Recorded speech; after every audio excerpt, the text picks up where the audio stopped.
Et bonsoir. Bonsoir aux personnes qui sont ici avec moi en live. Nous sommes un petit groupe de 9 personnes ce soir et bonsoir aussi à toutes les personnes qui regardent en différé, même si le temps n'existe pas vraiment et donc l'énergie est partagée entre tous et toutes, quelle que soit la situation, spatio-temporelle. Je me réjouis de passer cette soirée avec vous. Je me réjouis d'aborder ce sujet. Tout ce qui concerne la liberté, me réjouit, me passionne. Pour ceux qui ne me connaissent pas, je m'appelle Étienne Gigant et je suis passionné de la structure de l'existence humaine. La structure de l'existence de manière générale et humaine en particulier. Et donc je fais des recherches assez approfondies sur, on va dire la psychologie et la spiritualité et puis les liens entre les 2. Et donc évidemment, les croyances, c'est un thème qui est central parce que plus j'explore, heu, cette structure et plus je découvre à quel point le monde extérieur n'est pas si extérieur que ça et se trouve être en fait un reflet de l'intérieur et c'est dans nos croyances que se situent les programmes. L'argent est un symbole formidable parce que, c'est un c'est une sorte de représentation des flux de joie et de vitalité dans notre vie. Et donc, en travaillant sur l'argent, comme on va le faire ce soir, ben, on travaille en même temps sur la joie en général. Donc, certains font des liens avec la sexualité, par exemple, ou l'énergie, et ces liens sont toujours assez pertinents. Donc, l'idée, c'est de, petit à petit, via ce genre d'événement, élargir, ouvrir les vannes de notre flux d'argent et à travers lui, notre flux de vitalité et de joie.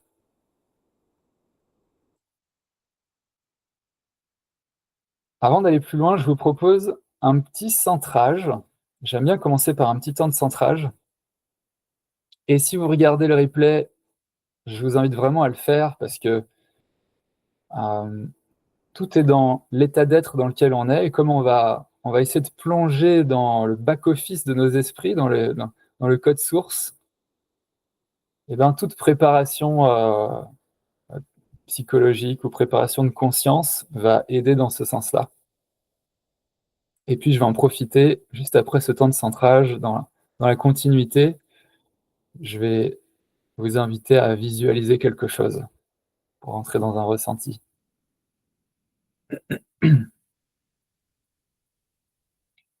On peut commencer simplement par déposer son corps là où il est, comme reposer son esprit avec son corps.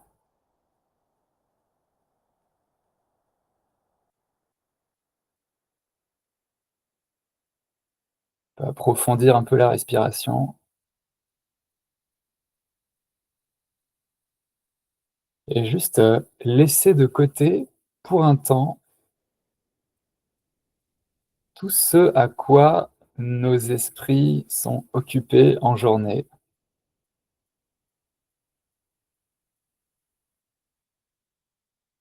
Là, pour 1 heure et demie, il n'y a rien d'autre à faire que de suivre le fil de cette soirée que je vous ai préparée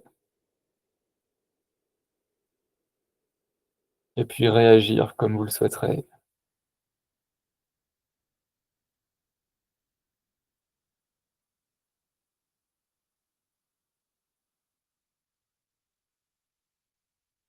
Et avec ce repos qui s'installe,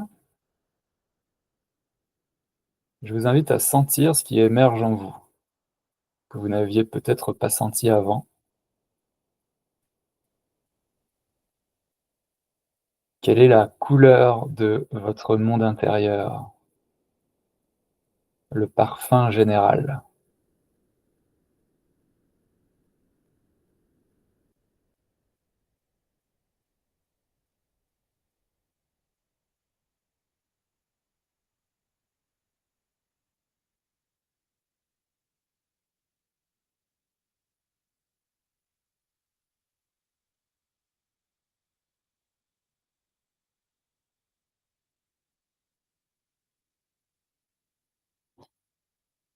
Et puis à partir de cet état-là, je vais vous proposer d'entrer dans une situation imaginaire et d'y entrer comme si c'était vraiment vrai, juste pour voir. C'est vraiment juste pour sentir, comme si c'était une réalité parallèle. Ça coûte rien de se projeter là-dedans. Et dans cette réalité, dans cette bulle d'expérience, vous êtes en train de marcher dans la rue. Une rue, qui est ordinaire pour vous.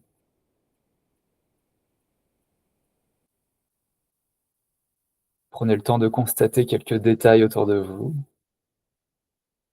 Où est-ce que votre esprit se projette spontanément?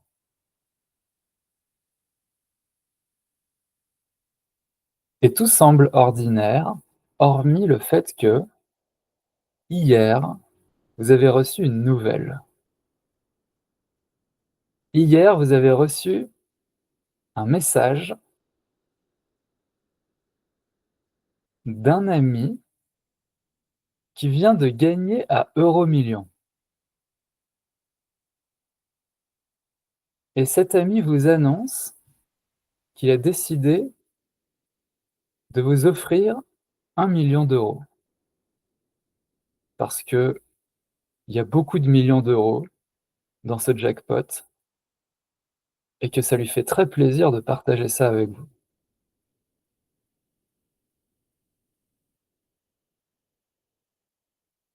Et vous avez discuté un peu avec cet ami.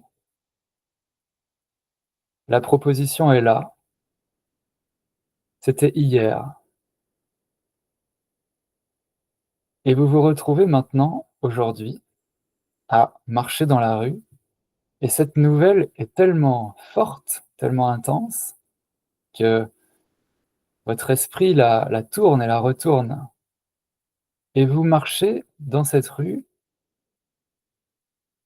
dans la perspective d'être millionnaire.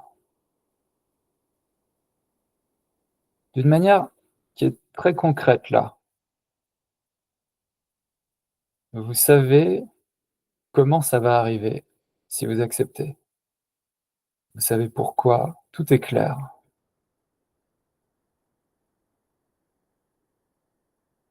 Je vous invite à prendre quelque temps pour marcher dans cette idée-là et ressentir. Essayez d'être à l'affût de tous les signaux les plus subtils qui peuvent se émerger dans votre conscience.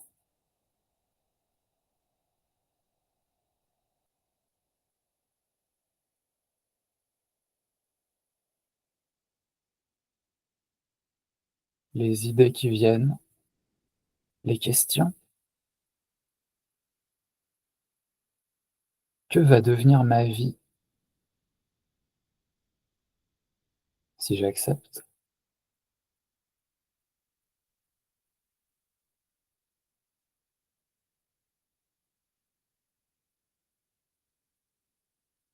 Est-ce qu'il y a de la joie? À quelle intensité? Est-ce qu'il y a autre chose que de la joie?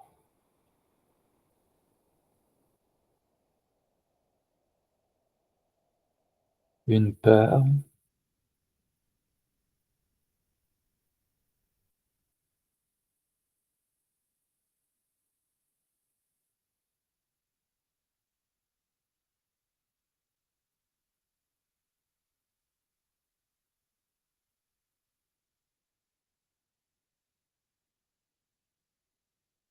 Vous remarquerez peut-être que la manière dont, si vous acceptez, la manière dont vous serez devenu millionnaire peut avoir de l'importance pour votre ego à travers votre réputation.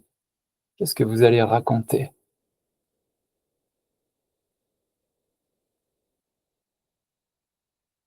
Quelles vont être les réactions des gens, de vos amis, de votre famille?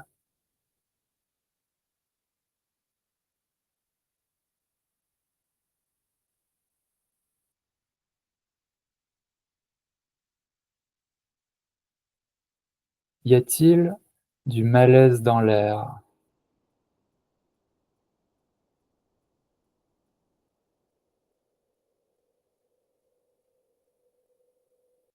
Ou bien est-ce fluide, évident?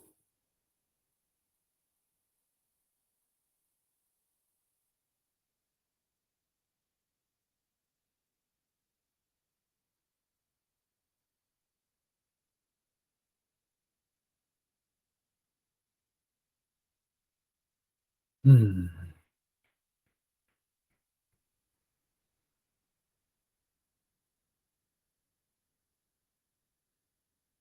Je vous propose de rester avec ce ressenti et petit à petit de rouvrir les yeux. Peut-être avec une inspiration qui peut aider à faire la transition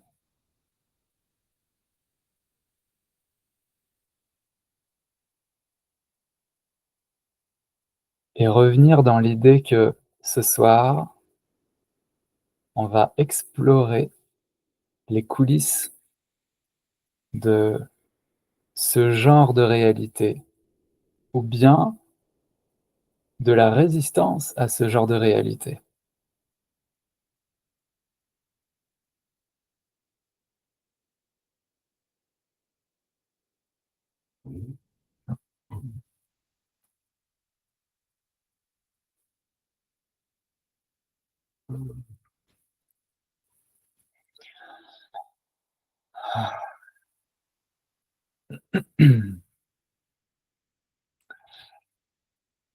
Bon,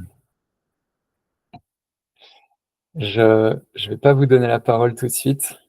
Peut-être qu'on alors, pour ceux qui nous regardent peut-être de loin, il y a un groupe WhatsApp qui est associé à ce qu'on fait ce soir. Et donc, c'est aussi un endroit où on peut débriefer ce qui se passe dans ces webinaires. Donc, voilà. En tout cas, je suis curieux de savoir un peu comment vous vous sentez. On va quand même avoir quelques échanges un peu plus tard, donc vous aurez l'occasion, s'il y a quelque chose de significatif qui est venu, et que vous aurez envie de partager.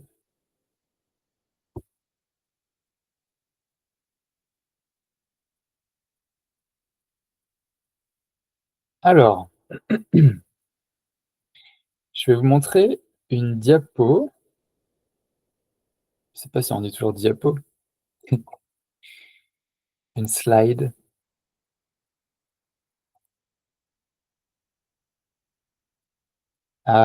pour vous parler un peu de ce qu'on pourrait appeler la structure de l'expérience physique. Attention, c'est quand j'ai découvert ça, pour moi, c'était une énorme plus-value. Donc, alors, j'en profite pour faire un petit, on va appeler ça un disclaimer.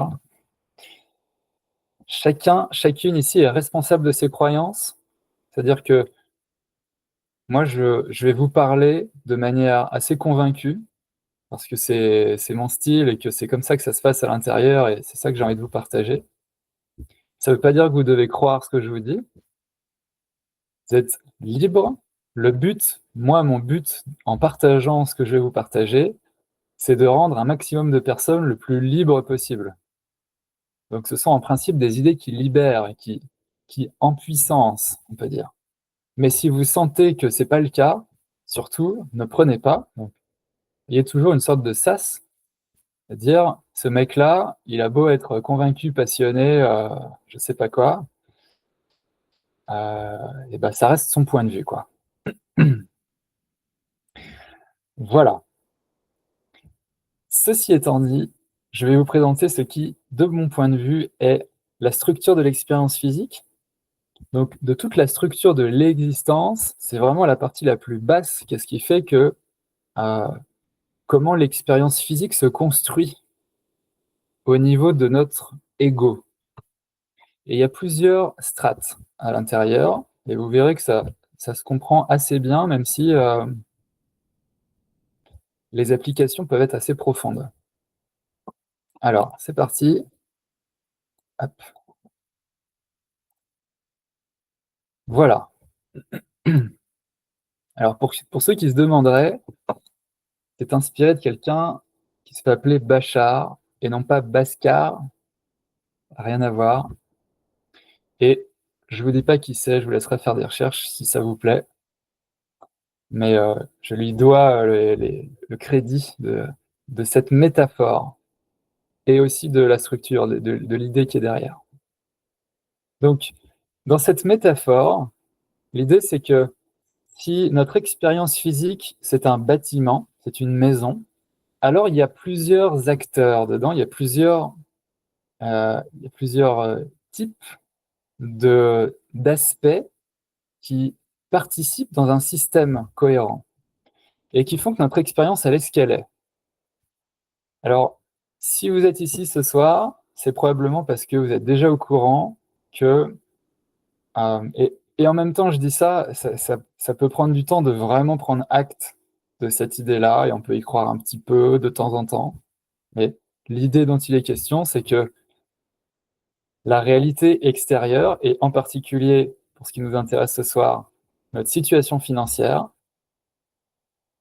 ne dépend pas tant de ce qu'on fait que des filtres, des schémas qu'on possède dans l'esprit.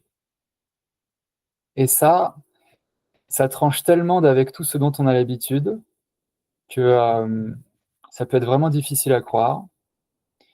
Depuis que j'expérimente cette idée-là, je vois à quel point c'est vrai, dans le sens où j'ai travaillé j'ai travaillé mon monde intérieur de certaines manières, donc sur la base de ce que je vous montre ici, et j'ai vu de l'argent arriver dans ma vie de manière inattendue, de plus en plus, avec des sommes qui augmentaient. Au cours de la deuxième moitié 2024,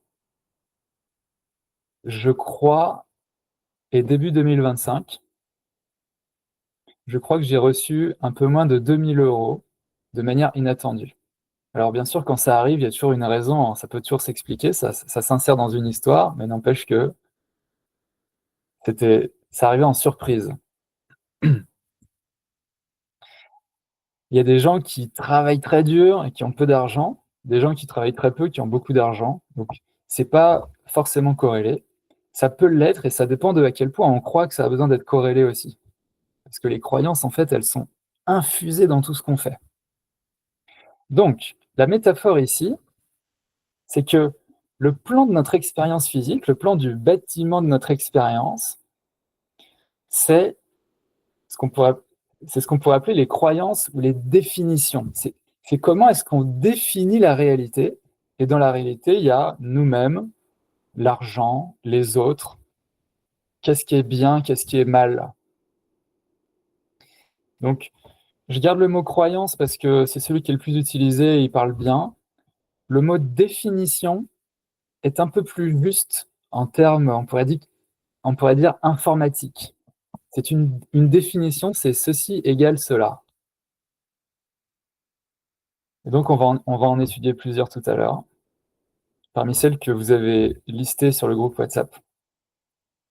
Et donc, ces croyances, c'est comme les plans du bâtiment. Et ça, vous voyez que c'est la base. C'est-à-dire que le bâtiment, il sera construit selon ses plans. Si vous changez quelque chose sur le plan, le bâtiment va changer. Alors, il y aura toujours un petit peu de latence, parce qu'on est dans un monde inertiel, les choses doivent rentrer dans l'espace-temps, mais cette latence peut devenir vraiment très très courte parfois, ou plus longue, et je vais pas aborder la temporalité ce soir. Je suis pas même encore bien au clair là-dessus. En tout cas, notre expérience s'accorde, se manifeste selon les plans qui sont dans notre esprit et qui sont la définition des choses.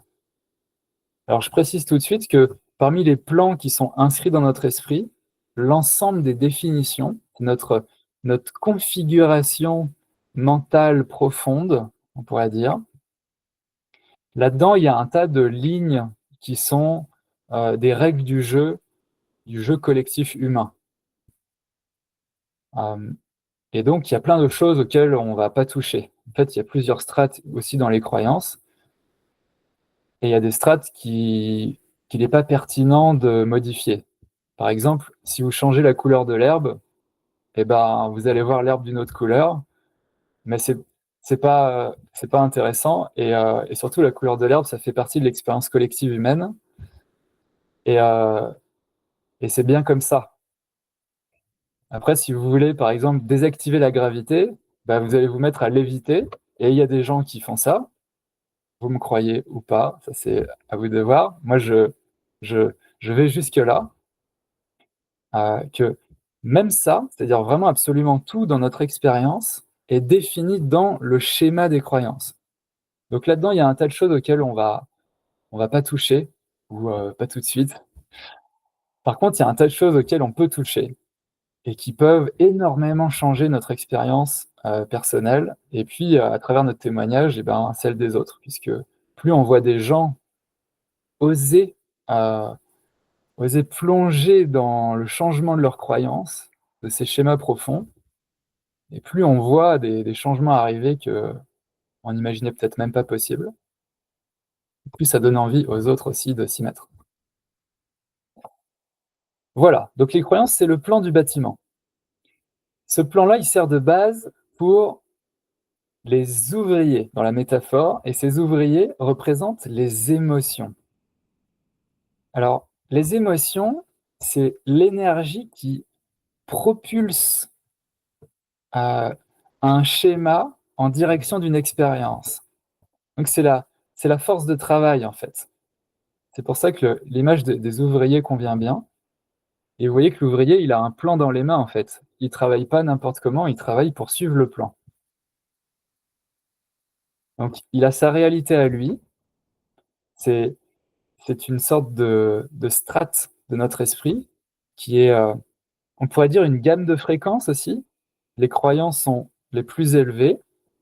On dit parfois c'est ce qui est le plus profond, mais profond, ça signifie élevé aussi. Ça dépend comment on regarde les choses. Les émotions, c'est une autre strate de fréquence qui est très importante et très intéressante à visiter. Je vais en reparler un petit peu plus tard. Donc, ces émotions, c'est la force de travail, comme des ouvriers qui suivent un plan pour mettre en œuvre le bâtiment qui est notre expérience. Et enfin, ce qui est manipulé par les ouvriers, c'est les matériaux. Et ces matériaux représentent nos pensées, nos schémas de pensée conscients et nos comportements. Je mets ça ensemble parce que ça, c'est vraiment le niveau plancher, quoi. Au niveau gamme de fréquence, on est vraiment au plus bas. Il n'y a rien en dessous de ça, en fait. C'est-à-dire même quand on dit je vais plonger au fond de moi-même pour aller libérer des vieux fantômes, ou... en fait, on monte. Et il est beaucoup plus, c'est beaucoup plus accessible de l'imaginer comme étant en haut, les sphères émotionnelles et croyances, que comme étant en bas. Je dis ça en passant. Donc, pensée et comportement, c'est qu'est-ce que vous vous racontez dans votre quotidien, et vous verrez que vos comportements sont liés à ce que vous vous racontez. Donc, vous avez une pensée qui vous dit bah, ça c'est intéressant, ça c'est pas intéressant, puis vous agissez en conséquence. Ces pensées et ces comportements sont vraiment drivés par les émotions, comme les matériaux sont drivés par les ouvriers, eux-mêmes drivés par le plan. Donc il y a une chaîne de causalité comme ça. Si vous voulez changer vos comportements et vos pensées, eh ben, allez voir les émotions qui les provoquent, on pourrait dire les forces motivationnelles. Et si vous voulez comprendre ces forces motivationnelles, bah, allez voir le plan qui est derrière. Et c'est donc ça, les croyances et les définitions. Alors, il arrive assez souvent que si on écrit nos pensées, les croyances ressortent, en fait, ça peut être très fluide, en fait, entre les trois. Parfois, vous écoutez quelqu'un se plaindre, par exemple. Et dans sa complainte, la personne va vous livrer, ce sera peut-être une phrase sur quatre, ou peut-être que ce sera entre les lignes, mais parfois c'est très clair, la personne va vous livrer ses croyances. Et vous pouvez le faire avec vous-même d'ailleurs, notamment si vous utilisez WhatsApp ou Telegram ou quelque chose comme ça, où vous faites un vocal, vous pouvez écouter votre prod vocal et voir à l'intérieur en fait quelle est la teinte émotionnelle et quelles sont les croyances présentes? Qu'est-ce que je suppose quand je dis ça?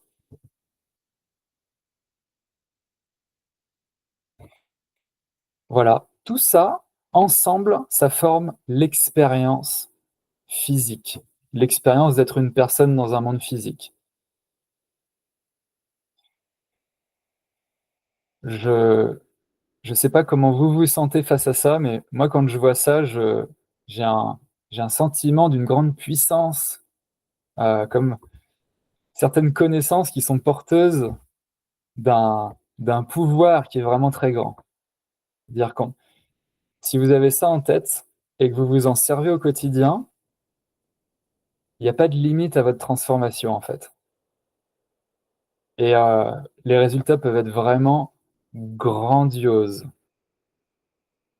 Alors je sais qu'il y a plein de coachs qui vous disent, voilà, on promet, des choses énormes et puis parfois il y a des critiques qui vont en face de ça mais alors, je dis pas forcément que c'est facile moi, par contre je dis que c'est possible et qu'on peut vraiment aller vers quelque chose de grandiose et j'en fais l'expérience et j'ai pas mal d'amis autour de moi pour qui c'est le cas aussi et c'est sans doute le cas pour vous aussi.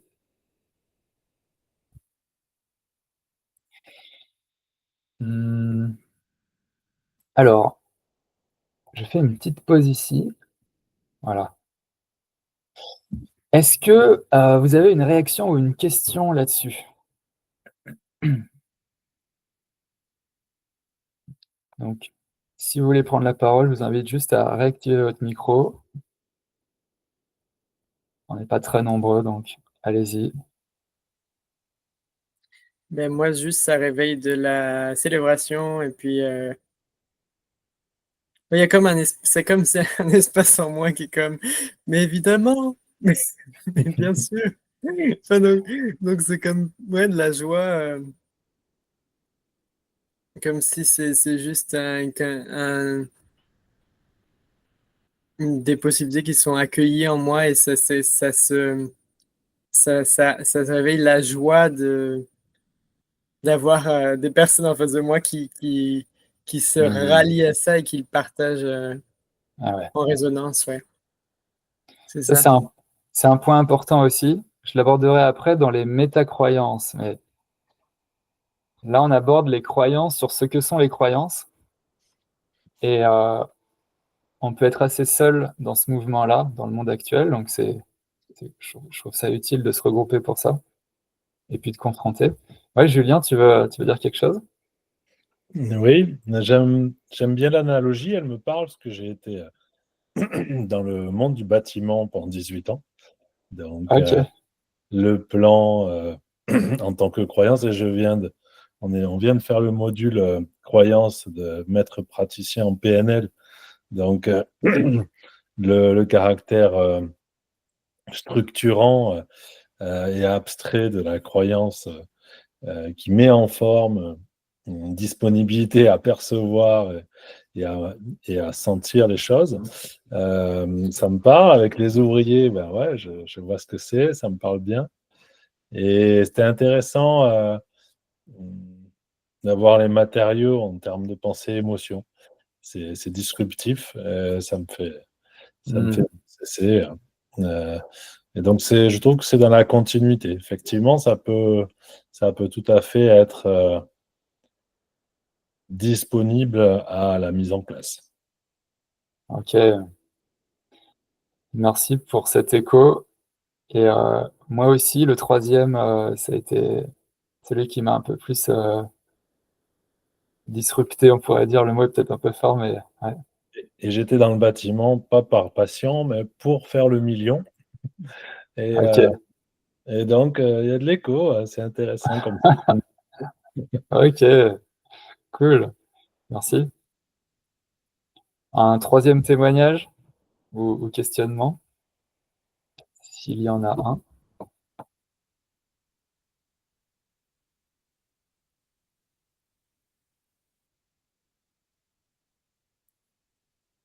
OK, je vous redonnerai la parole, un peu plus tard. Hem, alors, hop, je vais rouvrir le truc. À noter aussi quelque chose de plus, c'est que, comme dans la métaphore du bâtiment, là, quand les matériaux sont manipulés par les émotions pour former le bâtiment, et ben le plan prend de la densité. C'est-à-dire plus le bâtiment se construit, et plus le plan devient dense, parce qu'il se met à exister dans l'expérience physique. Et donc, plus on entretient certaines pensées et certains comportements, et plus les croyances qui les ont générées vont devenir denses dans notre esprit. Et vous voyez que quand on parle de croyances, il y a plusieurs niveaux d'intensité ou de densité. Alors parfois on met des mots différents là-dessus, la foi, croyance, foi, connaissance. Le plus profond est peut-être bien décrit par le mot connaissance. C'est-à-dire, si je vous dis là par exemple, levez le bras droit, vous allez lever le bras droit, vous n'allez pas vous demander si c'est possible de lever le bras droit. C'est dans une connaissance évidente. Et certains disent que si vous voulez créer quelque chose dans votre réalité, de manière vraiment rapide et fluide, il faut que votre croyance dans le fait que c'est possible, il faut que ce soit de l'ordre de la connaissance et de l'évidence. Donc, ça vaut le coup de cultiver certaines pensées propulsées par des émotions. C'est le couple émotion-pensée qui va pouvoir solidifier des nouveaux plans, des mises à jour de notre plan intérieur. De sorte que ce qui est au début perçu comme... En fait, avant la croyance, il y a même quelque chose que j'envisage de loin. Je me dis, bon, peut-être. Par exemple, si je vous dis, il est possible de léviter, il est possible de désactiver en moi la gravité terrestre, parce que c'est une information qui est écrite dans mon esprit. Je prends cet exemple parce qu'il va assez loin dans notre culture. Peut-être que vous vous dites, bon, je veux bien commencer à envisager ça de loin. Maintenant, alors peut-être que c'est pas le sujet de ce soir, peut-être que on va revenir sur le million. Le million, peut-être que c'est un peu plus possible déjà que entrer en lévitation. Et si vous cultivez ça chaque jour, et notamment la petite méditation qu'on a fait au début, ben vous allez voir comment l'idée est de plus en plus familière. Et c'est comme si le plan, du coup, il y a un plan qui correspond à cette idée-là, qui est au début un peu comme un calque, qui a une certaine transparence, et puis petit à petit, il est de plus en plus dense, et les lignes sont claires. Et quand les lignes sont claires, eh ben, ça devient un réflexe, ça devient subconscient. Les émotions se mettent à travailler dans ce sens-là, toutes seules. Et vos pensées vont suivre. Vous aurez des pensées réflexes. Vous allez vous sentir être quelqu'un qui a de l'argent, sans avoir besoin d'imaginer une autre réalité. Alors dans le cas de l'argent, et comme dans pas mal d'autres sujets, la difficulté c'est que on est heurté au quotidien à un compte en banque à un certain montant en fait. Et du coup, certaines possibilités qui sont disponibles actuellement, et puis des options qui sont au contraire pas disponibles. Donc à chaque fois que vous regardez votre compte en banque pour savoir si vous pouvez faire tel ou tel achat, et ben vous densifiez la situation actuelle présente. C'est pour ça qu'il y a une boucle rétroactive ici qui fait que notre réalité a tendance à s'entretenir elle-même. Soit dit en passant, heureusement, parce que sinon, notre réalité physique changerait en permanence. Ce serait très déstabilisant. Si on veut pouvoir avoir une expérience de continuité, il faut bien qu'il y ait un mécanisme d'auto-renforcement. Donc, quand c'est une croyance négative, eh ben, on peut dire que c'est pénible, parce que du coup, il faut arriver à renverser, utiliser cette boucle rétroactive d'une manière positive plutôt que négative, et ça demande un certain travail à cet endroit-là, jusqu'à ce que ça embraye. Mais une fois que c'est positif, ben, on est content que ça s'entretienne tout seul. Et dans tous les cas, on est content aussi que notre réalité ne clignote pas. Vous voyez que votre compte en banque, quand vous le regardez, il a un chiffre qui dure. Il ne clignote pas d'une seconde à l'autre. Vous avez une continuité dans votre chemin de vie. La réalité dans laquelle vous êtes, ou les réalités parallèles par lesquelles vous passez, elles ont une continuité, comme un film.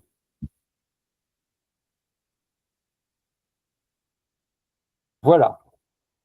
Alors, maintenant, je vous propose... ah oui, avant de rentrer dans les croyances qui ont été listées sur le groupe pendant les 2 dernières semaines, j'ai envie qu'on aborde un tout petit peu le sujet des métacroyances.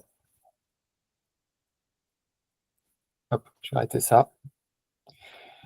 Alors, métacroyance, c'est quoi? C'est des croyances sur les croyances. Donc, c'est un type de croyance qui est peut-être plus profond, plus élevé, et particulièrement important parce que ces croyances-là vont conditionner toutes les autres croyances et votre capacité à changer vos croyances. C'est pour ça que j'ai envie de commencer par là. Et notamment, il y a une habitude humaine qui dit que on ne change pas.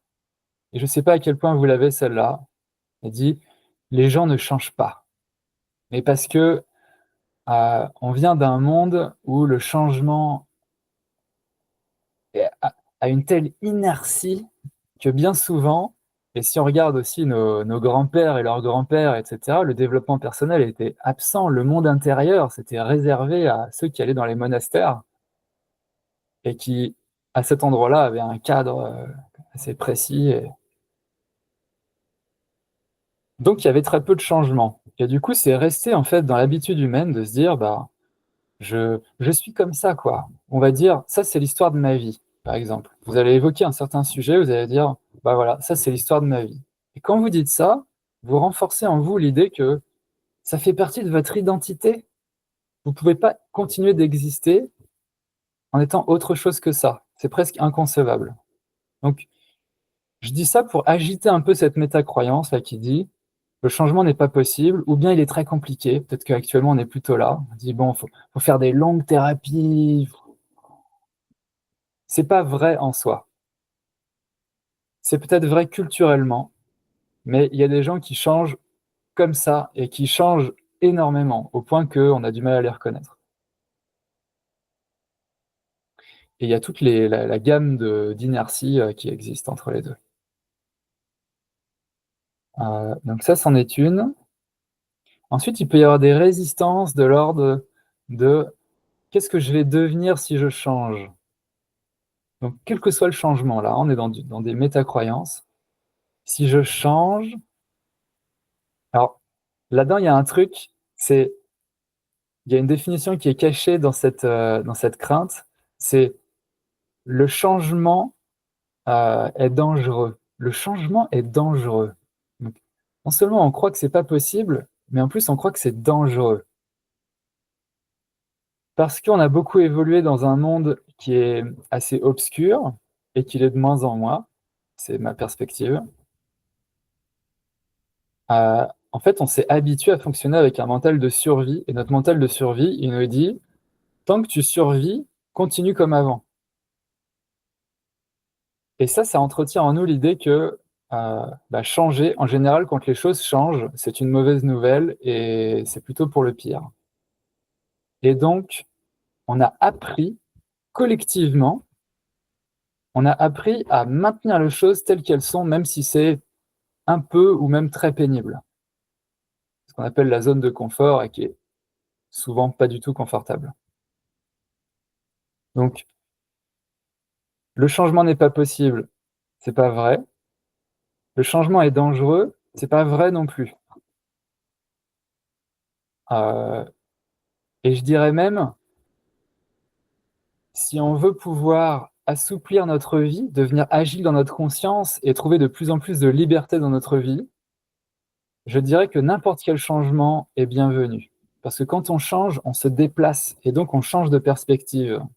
Et du coup, notre esprit a plus d'informations et on a du coup plus les moyens de s'orienter en direction de ce qu'on veut vraiment.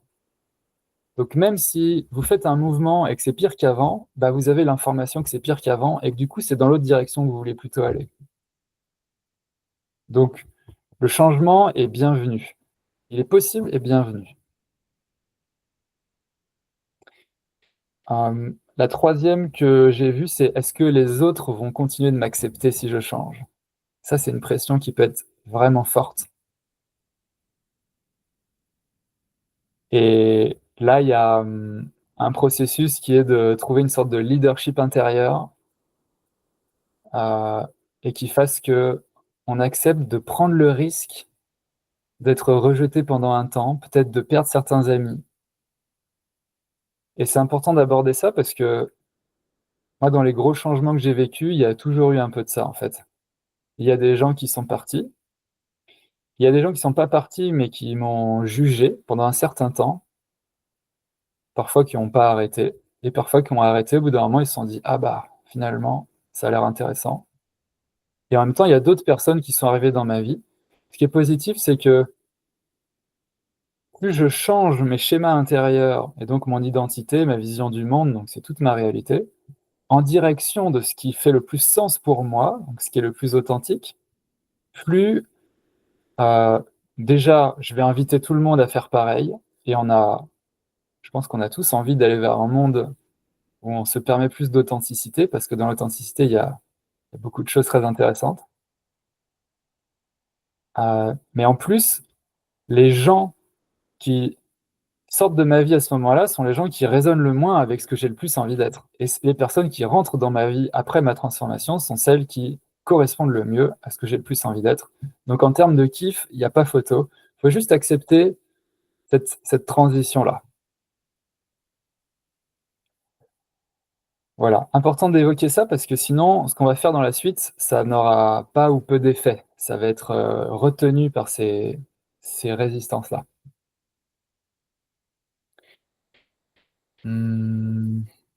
Ok. Alors, on va rentrer maintenant dans... donc, pour refaire un peu l'historique, j'ai fait une méditation guidée avec ce petit groupe.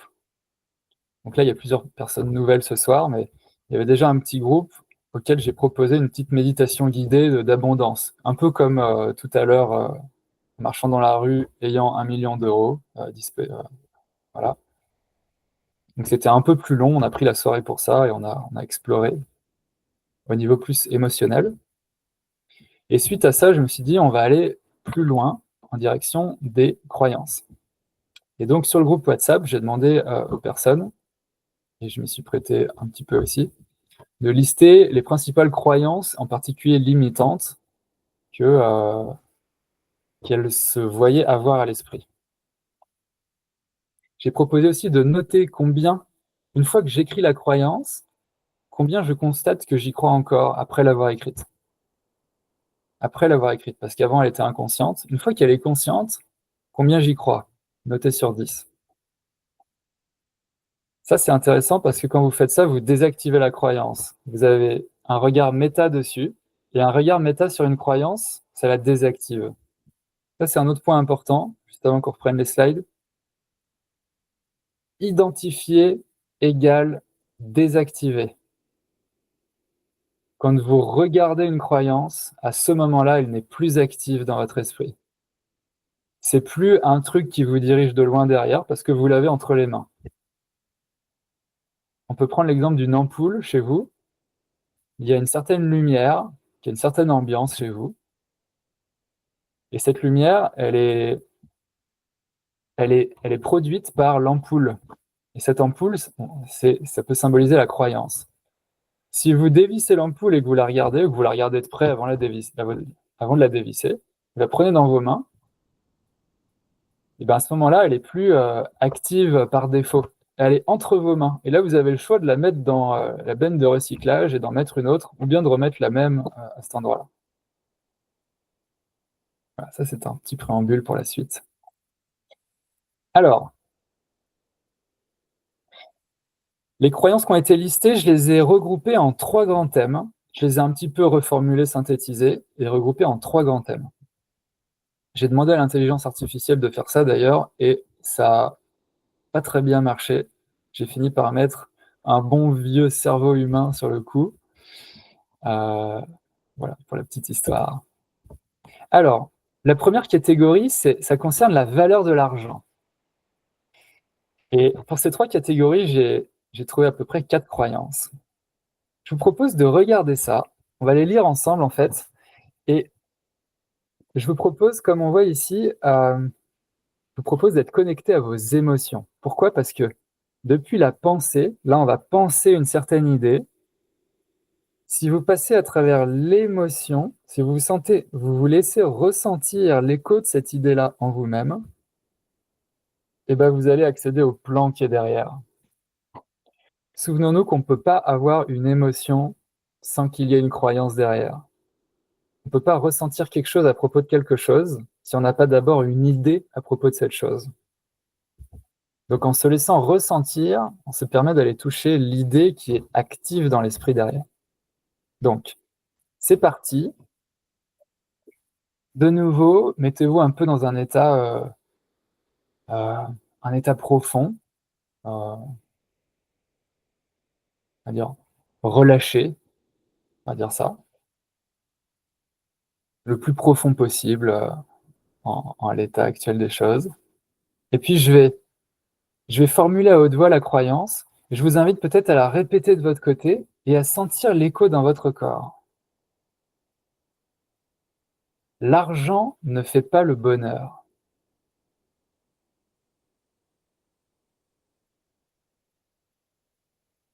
L'argent ne fait pas le bonheur.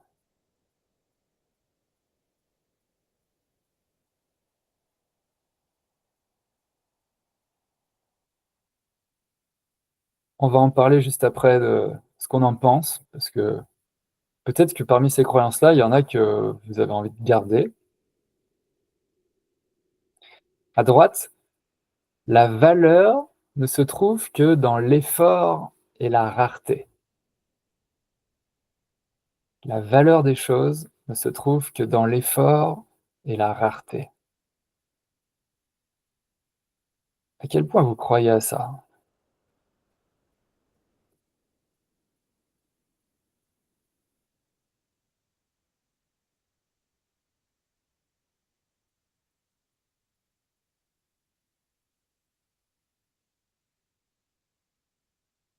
Ok. Avoir de l'argent mène à la peur de le perdre. Avoir de l'argent mène à la peur de le perdre.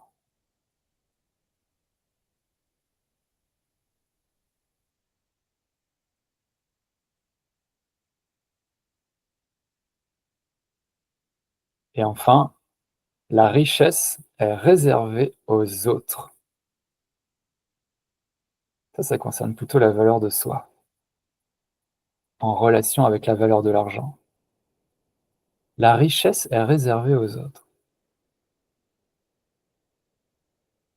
Peut-être certains autres.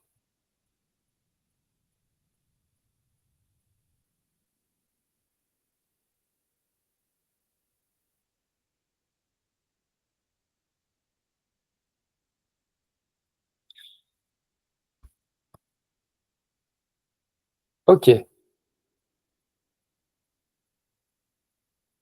Alors, hop, si je fais comme ça, voilà. Est-ce que quelqu'un veut prendre la parole? Je vous invite, si vous avez soit une résonance particulièrement forte avec une de ces croyances, vous sentez que c'est très cru dans votre esprit, c'est très dense en vous, ce mur-là dans votre bâtiment, il est très dense. Ou bien si ça crée des choses que vous avez envie de partager. Ou encore si s'il y a une croyance là-dedans que vous souhaitez garder, ça peut être intéressant à entendre aussi. À vous. On va juste prendre quelques minutes, hein.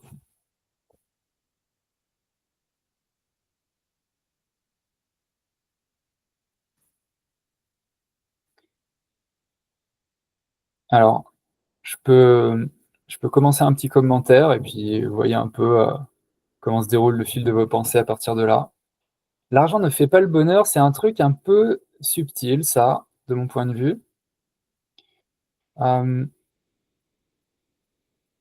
ça demande d'entrer dans la complexité pour que cette croyance-là, elle fasse vraiment du bien dans la vie et du coup, je la formulerai pas de cette manière-là. L'idée, c'est que le bonheur, c'est quelque chose qui se décide intérieurement, quelque chose qui se permet intérieurement et qui dépend pas du coup d'une situation extérieure, donc notamment l'argent. Et en même temps de dire: «L'argent ne fait pas le bonheur», ça peut sous-entendre: «L'argent fait le malheur». Vous voyez le truc? Donc voyez un peu comment votre esprit comprend ce truc-là. L'argent ne fait pas le bonheur.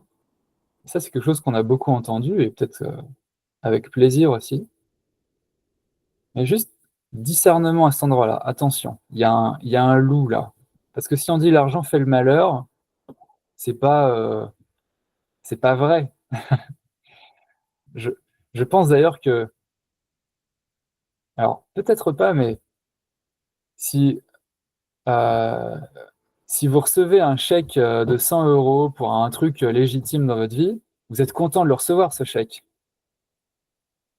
En général, l'argent est porteur plutôt de joie. Si on se laisse faire, on est plutôt content. On se dit: «Ah bah, je vais pouvoir faire des choses avec cet argent-là, quoi». Donc voilà, pour moi, c'est plutôt lié à la joie, l'argent, même si, heu, la joie crée l'argent avant que l'argent ne crée la joie. Vous voyez? C'est plutôt dans ce sens-là que plutôt comme ça que j'aurais envie de l'installer dans mon esprit.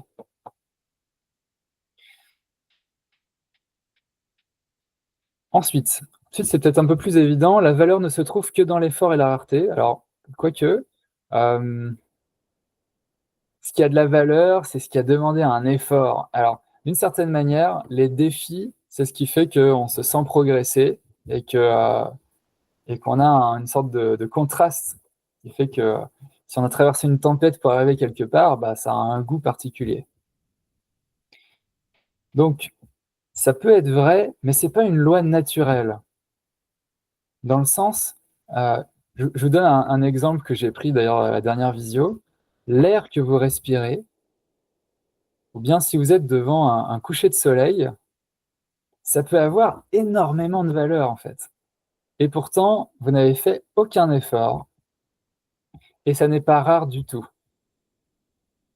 Donc, l'air qu'on respire, l'eau qu'on boit, le plaisir d'exister, il y a des choses qui sont tellement répandues qu'on peut les oublier, mais qui ont pourtant beaucoup de valeur.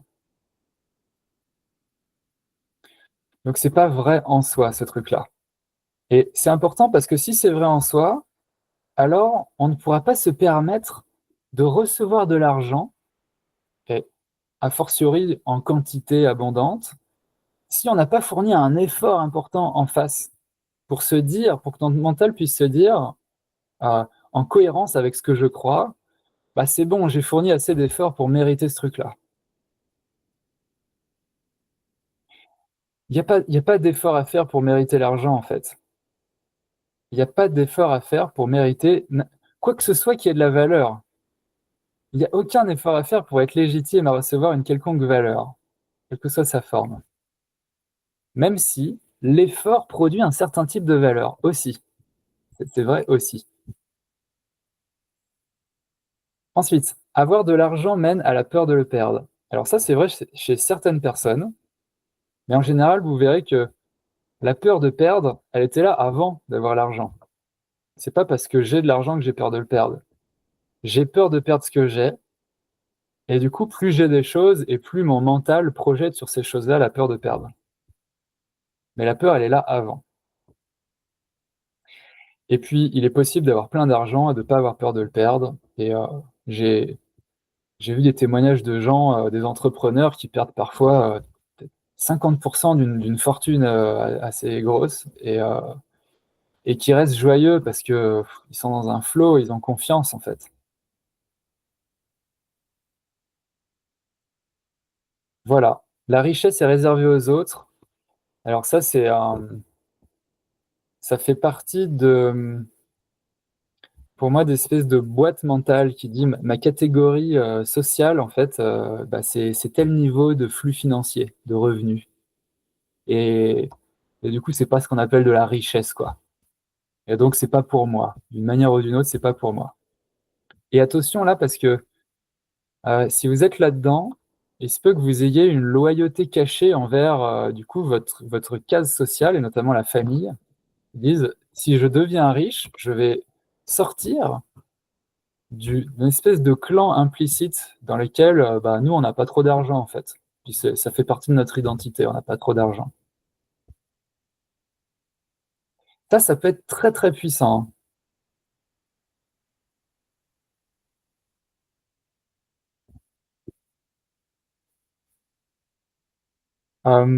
Est-ce qu'il y a un écho? On aurait le temps pour un écho là-dessus. Si ça vous vient maintenant, c'est pas obligé non plus.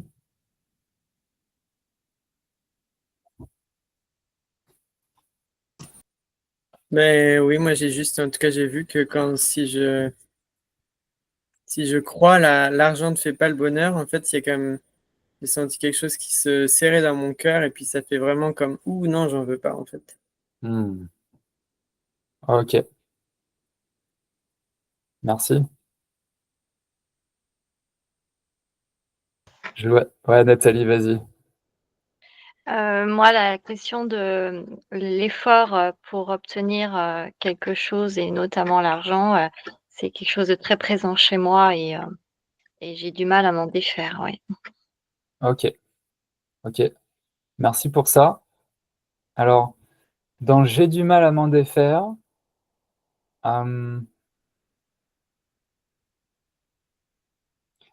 la résistance à changer une croyance, cette résistance, elle est commandée par des croyances. Ça, c'est important à comprendre parce que sinon, cette expérience qu'on a souvent, d'avoir du mal à changer quelque chose, un réflexe, on finit par croire qu'il y a vraiment une résistance physique. Or, il n'y a pas de résistance physique, ça résiste pas plus qu'une idée, en fait. Sauf que si je choisis de changer une croyance et que je vois qu'elle ne change pas, ça veut dire qu'il y a une autre croyance qui tient celle-là. Et il faut que je continue d'explorer, du coup. Qu'est-ce qui fait que je crois que c'est difficile à changer cette croyance-là? Qu'est-ce qui me retient de la changer, peut-être? Donc, je profite de ce que tu dis, Nathalie, pour parler de ça, parce que du coup, c'est vrai pour toutes les croyances. Changer une croyance, dites-vous que c'est instantané, en fait. C'est plus rapide que de changer une ampoule chez vous. C'est réécrire une ligne de code. Tac, vous l'envoyez en production et c'est fait. Alors après, ça peut demander de l'entretenir un peu dans le quotidien pour la densifier, mais le début du changement, c'est un déclic, et souvent le temps que ça prend, c'est plutôt le temps dont on croit avoir besoin pour s'autoriser à changer une croyance. Alors Jonathan, tu dis, une croyance, ça change aussi par l'action. En fait, alors je dirais non, et en même temps. Alors, non, parce que une croyance, c'est dans l'esprit et que tout se passe dans l'esprit. Donc, changer une croyance, c'est une décision dans l'esprit. Et ça, c'est vraiment instantané. À partir de maintenant, voilà sur quelle nouvelle croyance j'appuie ma vie. Si vous vous dites ça intérieurement, avec conviction et sans aucun sentiment et donc pensée de résistance à ça, ça change. Par contre, à travers l'action qui va refléter cette nouvelle croyance, vous allez activer la boucle de rétroaction positive. Donc, en fait, agir, ça permet de se convaincre soi-même de ce qu'on croit. Et donc, c'est utile dans le processus. Mais le changement lui-même, c'est une décision dans l'esprit. Voilà, j'espère que c'est assez clair. Qui prend la décision si celui... Alors attends, j'ai ça. Qui prend la décision? Si celui qui observe qui prend la décision, je vois comme un blocage. Donc, c'est que l'esprit qui veut changer la croyance, c'est un esprit qui est lui-même conditionné par des croyances. C'est ça que j'entends. Alors, Oui, sauf que quand tu regardes une croyance, au moment où tu la regardes, tu es plus soumis à elle. Souviens-toi que identifier égale désactiver. Donc tu es soumis à d'autres croyances peut-être, et c'est ce qui fait que tu vas te dire, j'arrive pas à changer cette croyance. Si j'arrive pas à la changer, c'est qu'il y en a une autre que je ne vois pas, que j'ai pas identifiée, et qui donc est active. Et qui fait que mon esprit, en fait, a des résistances à venir prendre une décision sur quelque chose. Mais pour ce qui est de cette croyance que tu regardes, elle n'a pas d'action sur ton esprit au moment où tu la regardes, puisque si tu la regardes, c'est que tu es à un niveau supérieur. Et donc, si tu n'arrives pas à la changer, c'est qu'il y a une autre croyance qui, elle, est encore active et qu'il faut mettre devant toi et la voir aussi. J'ai parfois j'ai l'image d'un arbre qu'on chercherait à déraciner. C'est un vieil arbre, il n'est pas au bon endroit, c'est plus adapté. Et il y a plusieurs racines qui se tiennent entre elles. Souvent, les croyances sont en système qui se tiennent mutuellement entre eux. Et donc, eh ben, il faut creuser autour des racines. Et il faut trouver les racines principales jusqu'à ce que ça lâche. Ok, je continue. Alors, je vous propose un changement positif ici. Je vais vous proposer, moi, une croyance positive, une seule, en fait, qui reprend tout ça et qui le retourne en positif. Et je vous propose de faire résonner ça dans votre corps. Si la phrase vous plaît, je vous invite à l'écrire et à la relire de temps en temps, non seulement pour réactiver cette boucle de rétroaction, même s'il suffit d'une décision. Si vous sentez que cette décision elle est un peu hésitante, bah, de répéter une phrase, c'est aussi un moyen de finir par convaincre votre esprit. Et j'avais une autre idée en tête qui vient de partir. C'est pas grave. Alors, c'est parti. Je suis légitime à jouir de l'argent avec abondance et facilité. Je vous invite à dire ça à haute voix chez vous.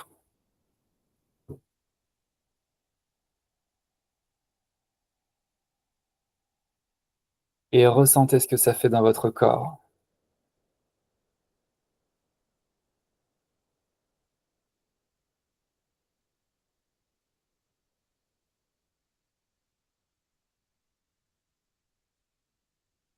Moi, je ressens du soulagement. Il y a comme un petit enfant qui dit « Ah oui !» chose comme ça. Bon, je me baigne là-dedans depuis un certain temps, donc ça commence à être bien cru.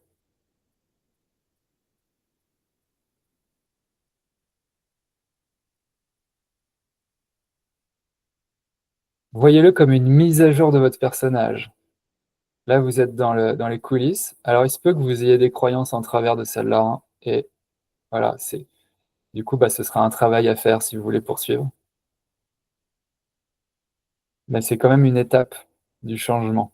Même si ça ne lâche pas, ça vous aidera mieux à savoir pourquoi ça ne lâche pas. C'est quoi qui vous retient, s'il y a quelque chose qui vous retient? Je suis légitime à jouir de l'argent avec abondance et facilité. Ah!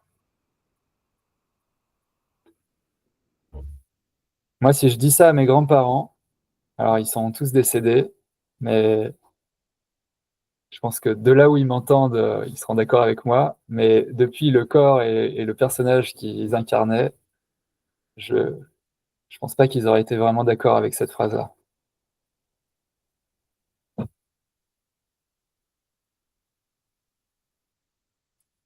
Ok, thématique suivante. L'impact écosocial. Ça, c'est vraiment très important aussi. C'est le truc qui dit, en gros, si j'ai de l'argent, je suis un salaud pour les autres, quoi. On y va. De nouveau, je vous propose de faire résonner. Votre corps est un banc d'essai. Ok, votre corps, c'est une caisse de résonance. Donc, on va lancer une idée dedans et on va voir comment ça répond. Et la réponse que vous allez sentir dans votre corps reflète les croyances qui sont derrière. Un gain d'argent pour moi est une perte pour quelqu'un d'autre. Si je gagne, quelqu'un d'autre doit perdre.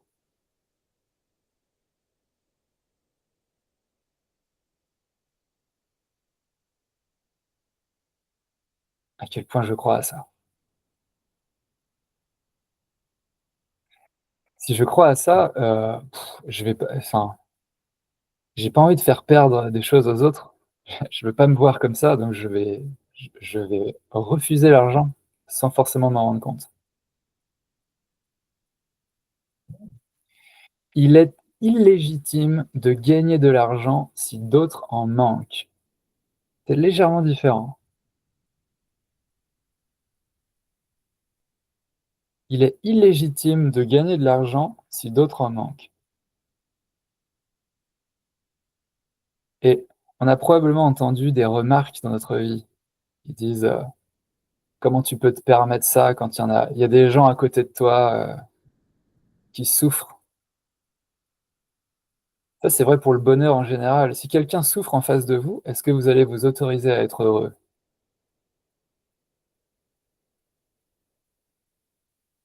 Ça a été un gros sujet dans ma vie, ça. J'en suis tout juste sorti.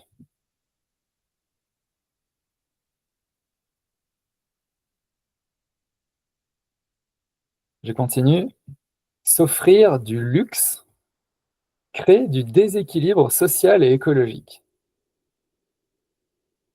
Si je m'offre quelque chose qui n'est pas absolument nécessaire pour ma survie et mes activités de base, alors je déséquilibre le monde. Je participe du déséquilibre du monde.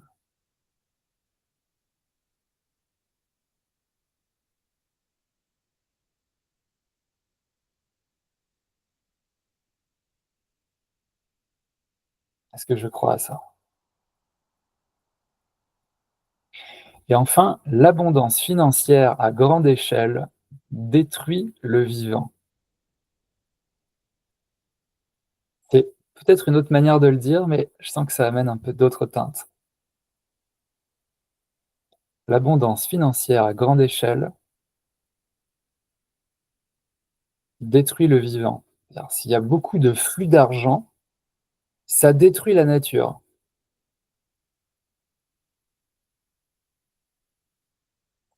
Alors, on va repasser ça en revue, et puis je, je, j'écouterai un petit peu vos échos ensuite. Savoir ce qu'on a envie de penser de ces trucs-là, parce que c'est des gros sujets. Hein. Un gain d'argent pour moi est une perte pour quelqu'un d'autre. Si je gagne, quelqu'un d'autre perd. Donc ça, c'est comme si vous avez un gâteau, et si vous prenez une part plus grosse, bah forcément, il y en aura moins pour les autres. Est-ce que l'argent fonctionne comme ça? La réponse est non. Ça n'est pas un système fermé. L'argent, actuellement déjà, et depuis... L'argent est créé pour les besoins. On crée de la monnaie pour symboliser un flux et une création de richesse réelle, pour la symboliser. Il n'y a pas de limite à la création de richesse qu'on peut produire, en fait.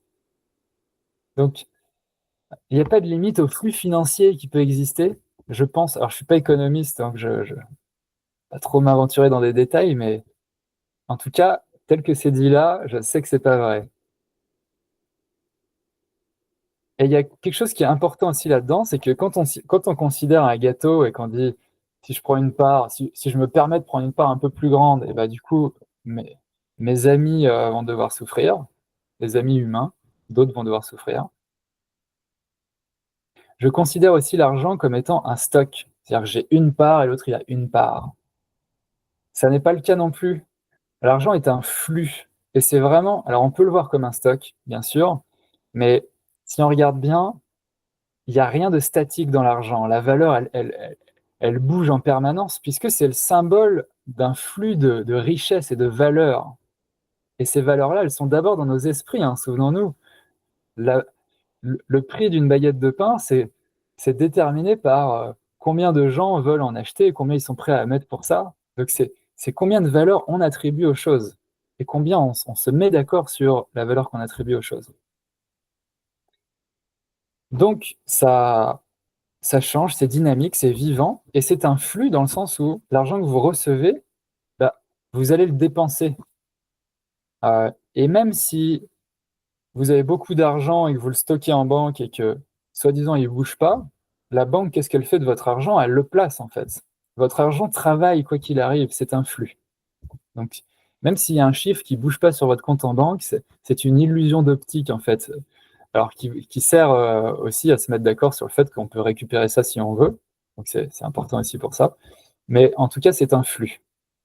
Et donc, si moi, je m'autorise à avoir les pieds dans un ruisseau qui est un peu plus large qu'avant, je ne vais pas retirer de l'eau au système hydraulique de la Terre. Je vais juste sortir mes pieds d'un tout petit ruisseau petit comme ça pour les mettre dans un ruisseau un peu plus grand, voire carrément une grosse rivière. Et ça va me permettre de profiter de l'eau avec plus d'abondance. Je vais pouvoir me baigner dans plus d'eau. Il n'y aura pas moins d'eau dans le système. C'est partie des idées, ça. Quand j'ai vu ça, ça m'a ouvert, libéré, quoi. Il est illégitime de gagner de l'argent si d'autres en manquent. Alors, ça suppose que continuer à manquer, ça va aider les autres à moins manquer. Vous voyez que c'est pervers, en fait, et ça repose sur les mêmes idées de stock et de système fermé.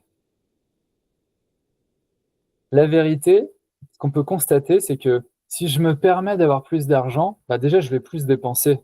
Donc, les gens à qui je vais dépenser vont en profiter.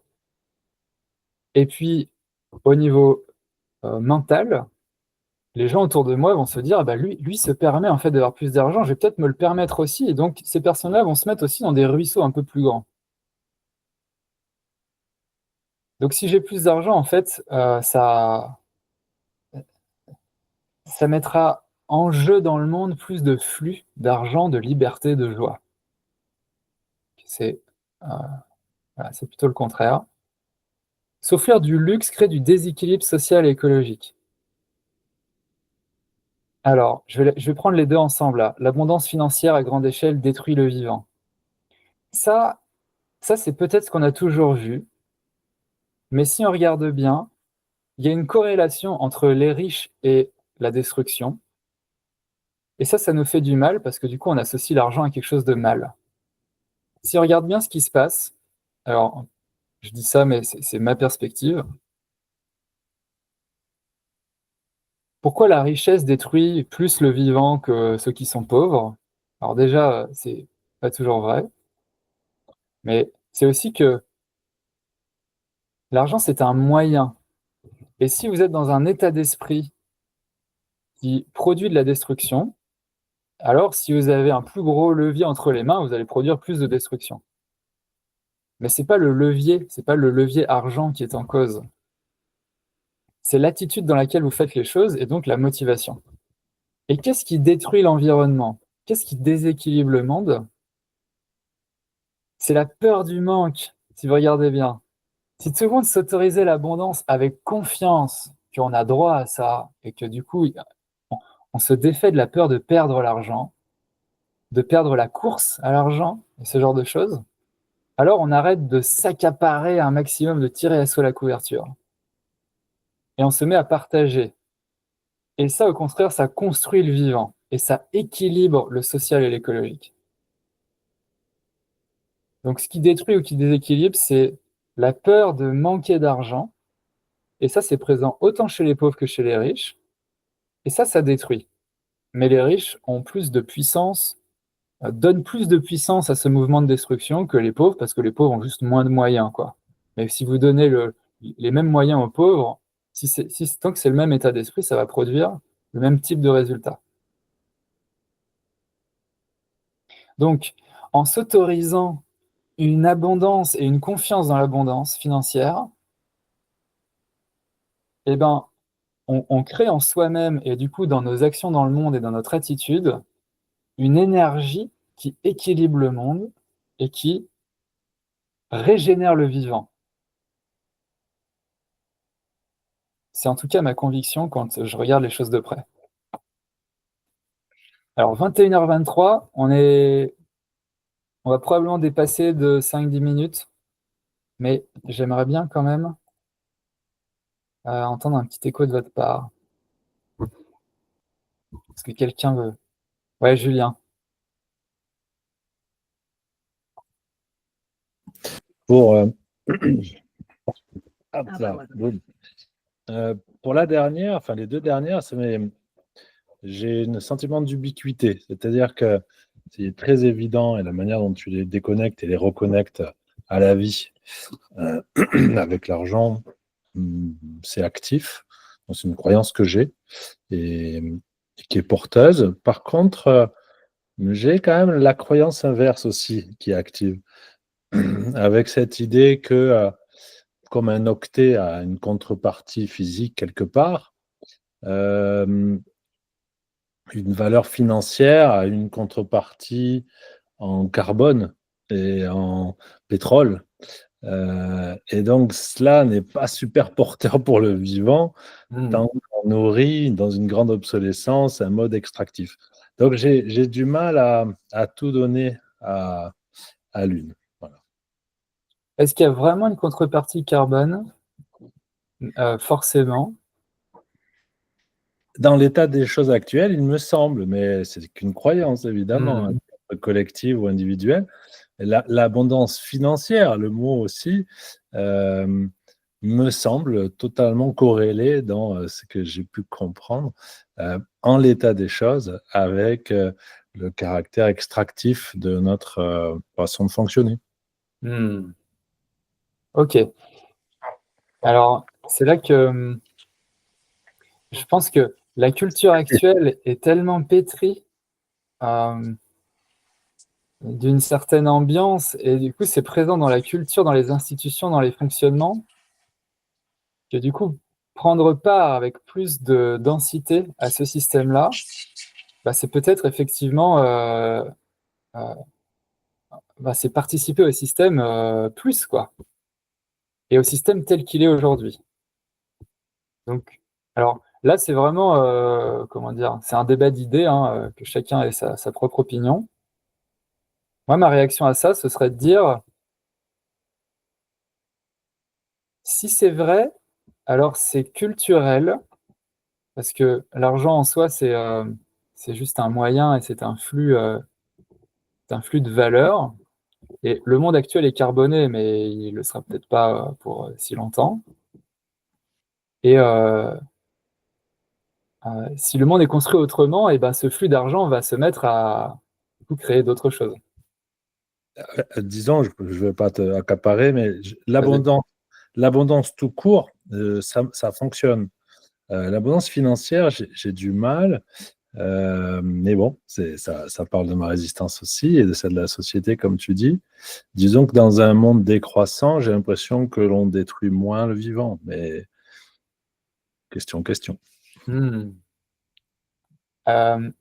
Et ben c'est l'autre aspect de ma réaction, c'est est-ce qu'il n'est pas question ici, encore une fois, de l'attitude dans laquelle je suis abondant et qui va déterminer qu'est-ce que je fais de mon argent. Est-ce que je peux, je peux utiliser cet argent pour des choses qui sont très régénératives. J'ai vu ton petit pouce, merci.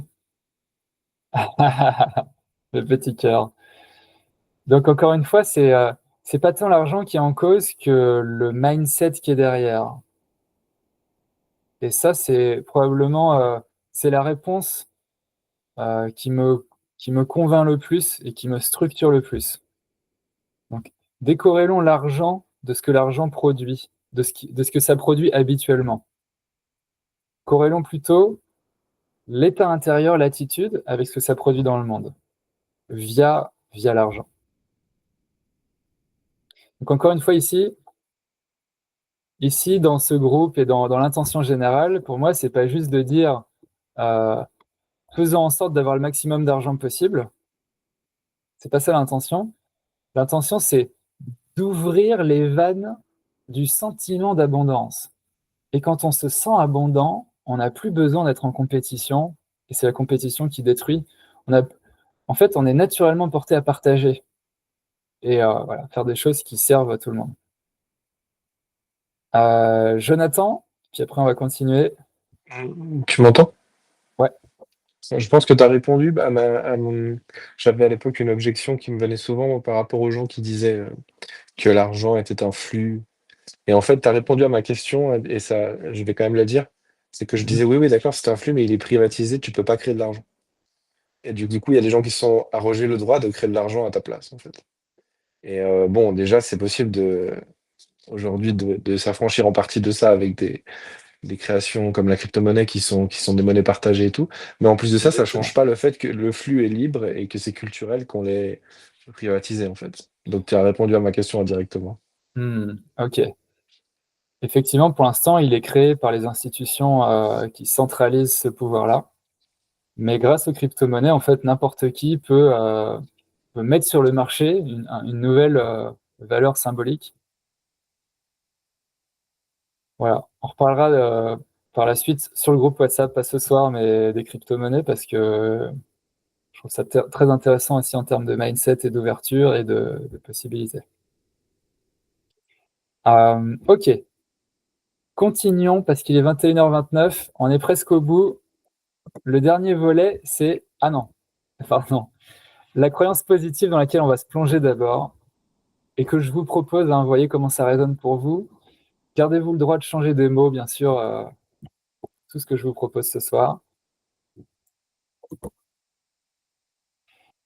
Je suis légitime à jouir de l'argent, ça c'est un peu ma base, pour le plus grand bénéfice de tous. Vous voyez comment les 2 lignes-là résonnent l'une avec l'autre?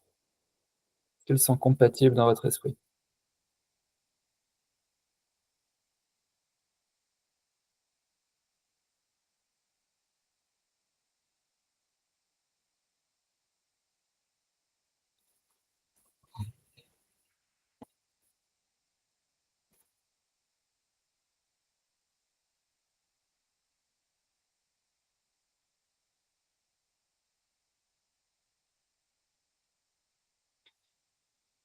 Je suis légitime à jouir de l'argent pour le plus grand bénéfice de tous. Jouir de l'argent peut accompagner un mouvement de contribution et je si je regarde ça sous cet angle, je trouve ça très naturel. Mais ça demande de sortir du mindset de compétition qui est lui-même fondé sur une définition de manque, qui dit, «Il faut que je sécurise mes possessions pour survivre». Ça, c'est de là qu'on vient et c'est de là que je vous propose de sortir. Il faut que je sécurise mes possessions pour survivre. Alors, ça n'empêche pas qu'on possède deux trois trucs et puis qu'on sécurise un peu, mais à quel point c'est la loi dominante dans notre vie? Voilà, plus on permettra à un autre paradigme de venir et plus, ça va élargir et du coup la sécurité sera plus du tout une question, hein. Le mental de survie finit par s'y faire et se dire: «Mais je vois bien que dans ma vie, en fait, plus je fais confiance à l'abondance et au flux d'argent et plus je vois que je ne manque de rien». Donc le troisième et dernier volet pour ce soir, ça concerne le déploiement vocationnel.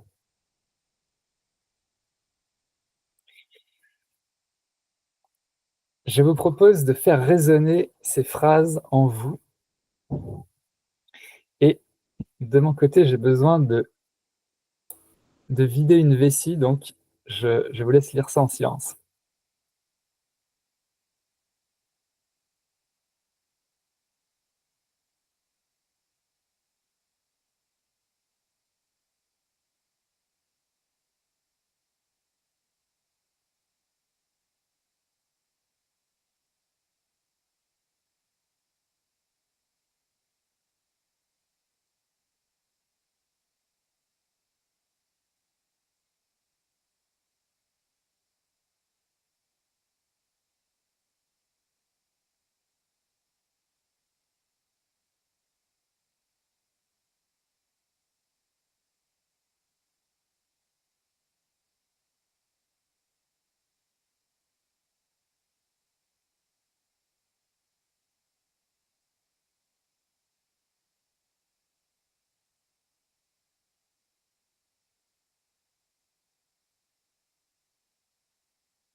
Ok.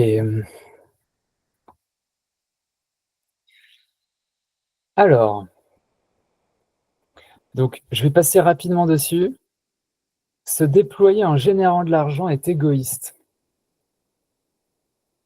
Alors ça sous-entend qu'être égoïste, c'est mal.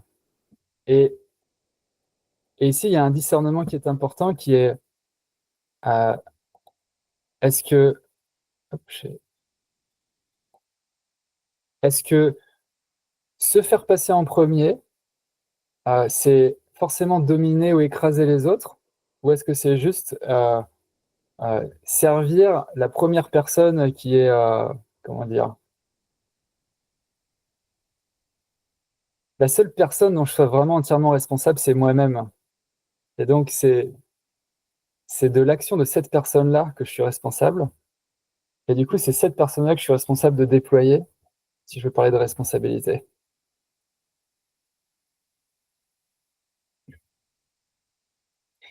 Derrière cette idée, il y a aussi l'idée que se déployer, donc c'est avoir un certain essor et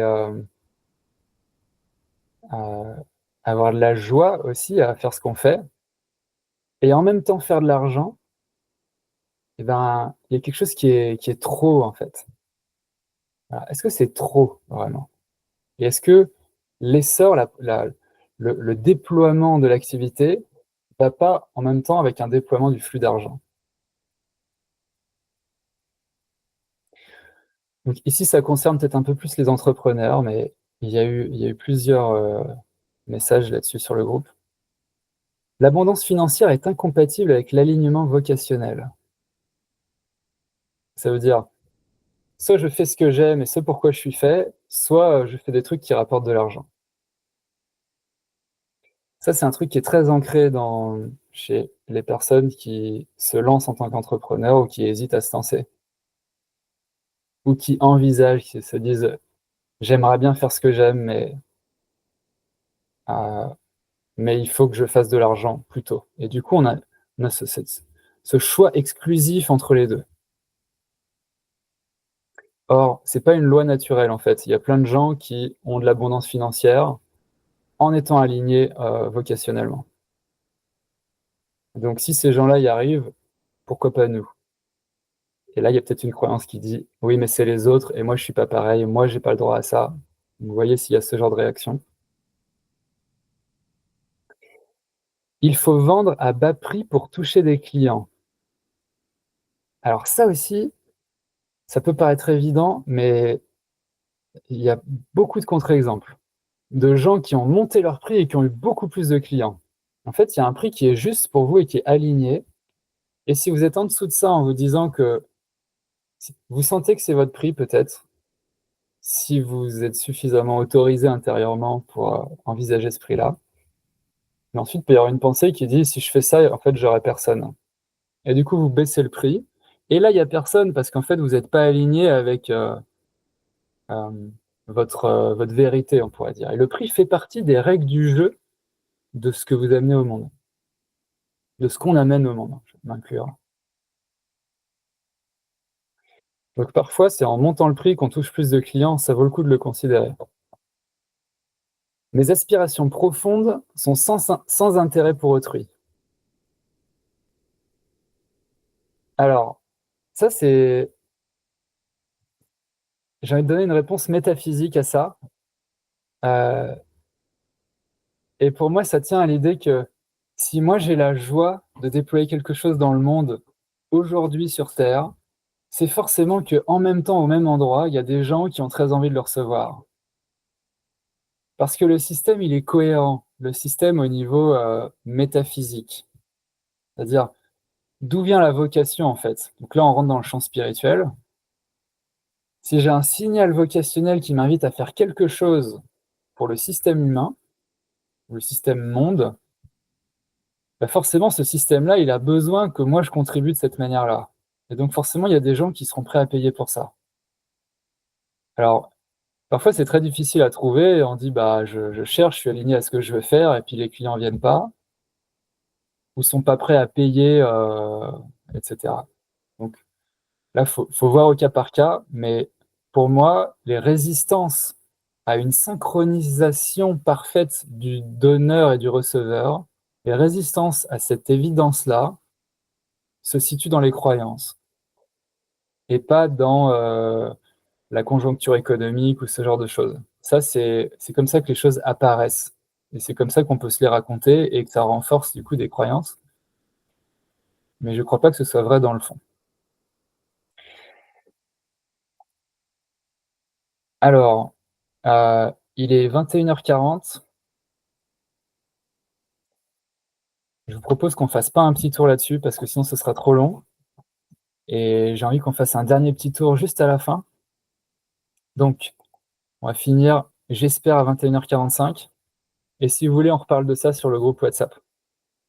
Donc, d'abord, une croyance positive en face de ça, que je vous invite à faire résonner dans votre corps. Je suis légitime à jouir de l'argent dans la libre expression de mon identité.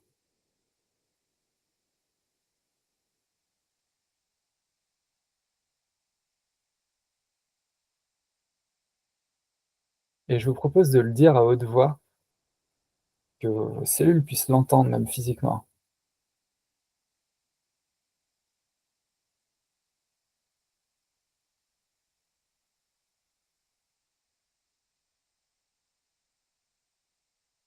Donc dans la libre expression de mon identité, il y a à la fois le déploiement professionnel, mais il n'y a pas que ça, il y a aussi ce qu'on pourrait appeler du luxe.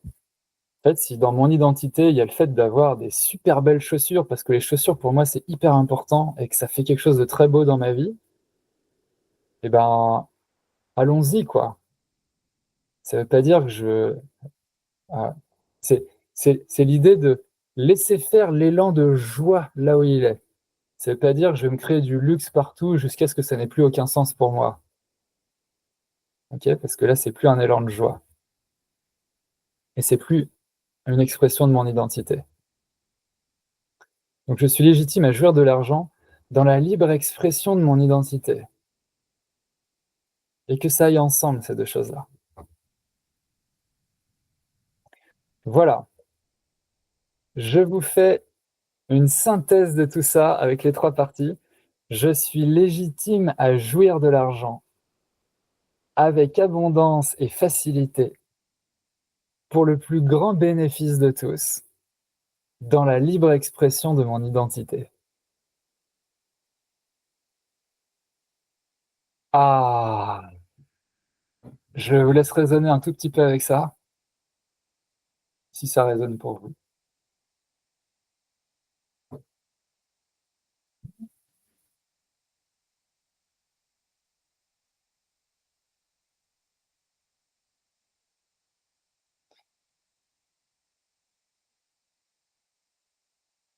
Vous voyez aussi à quel point il est possible de se plonger dans la foi, la croyance, la connaissance de cette vérité qu'il a. Et plus vous allez loin dedans, plus la joie se libère.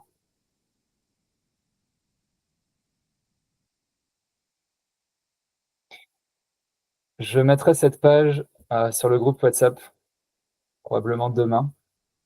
Vous pouvez aussi faire une impression d'écran. Je mets en plein écran. Si vous voulez, vous pouvez l'écrire, si ça vous parle, bien sûr, hein. Moi, elle me fait du bien, je vais la regarder de temps en temps.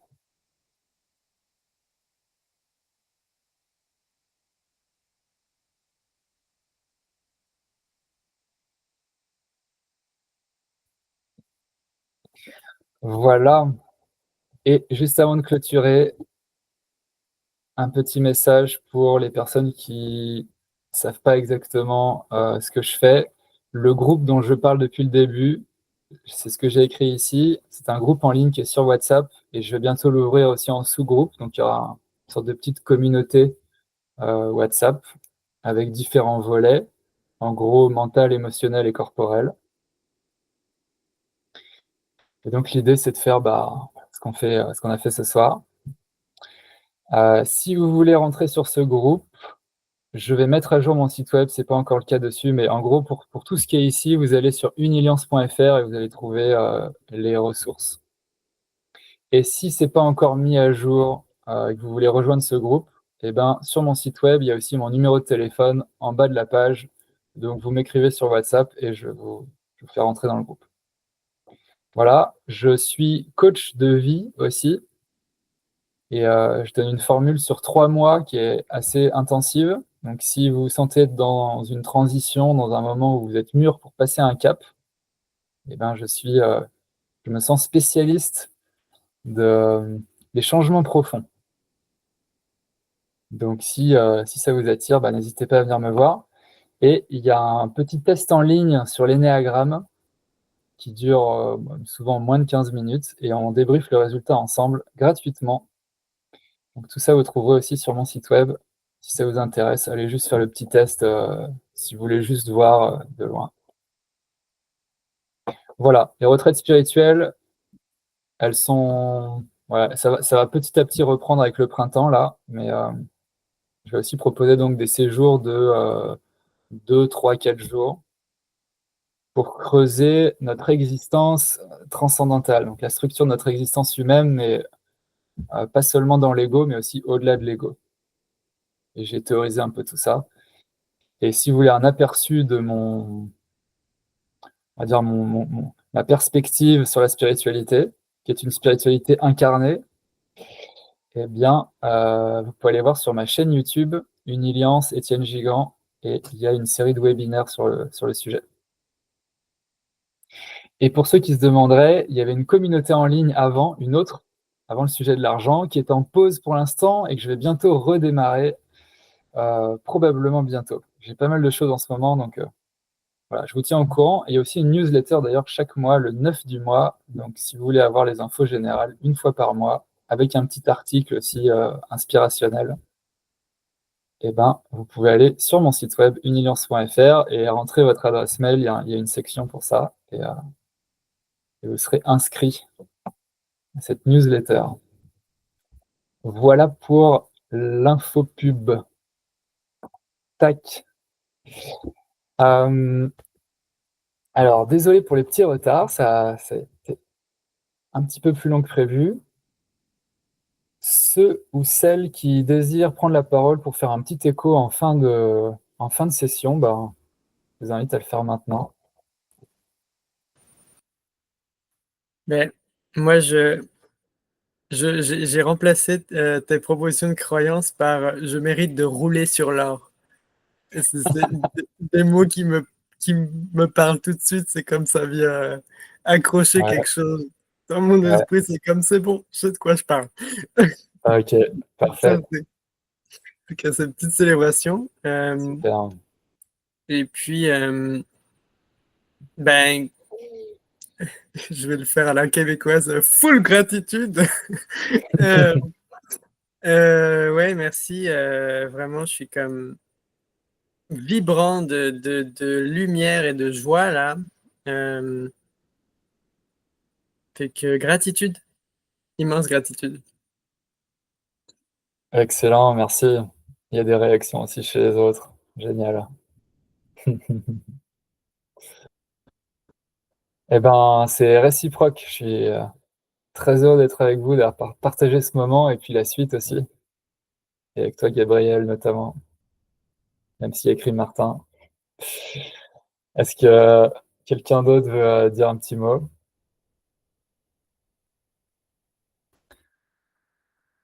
Voilà, il y a des petits cœurs qui s'élèvent de la part de Jonathan.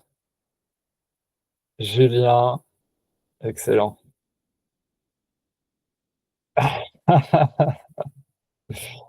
Ok, merci à vous les amis. Merci d'avoir été présents. Merci.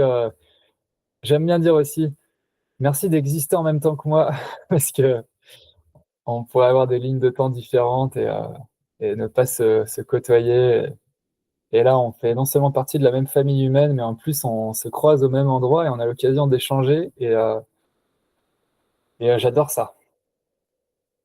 Donc, merci pour ça. Et puis, bah, au plaisir de vous retrouver pour la suite de l'aventure, de l'expansion autour du sujet de l'argent ou d'autres sujets. Bonne soirée, à bientôt.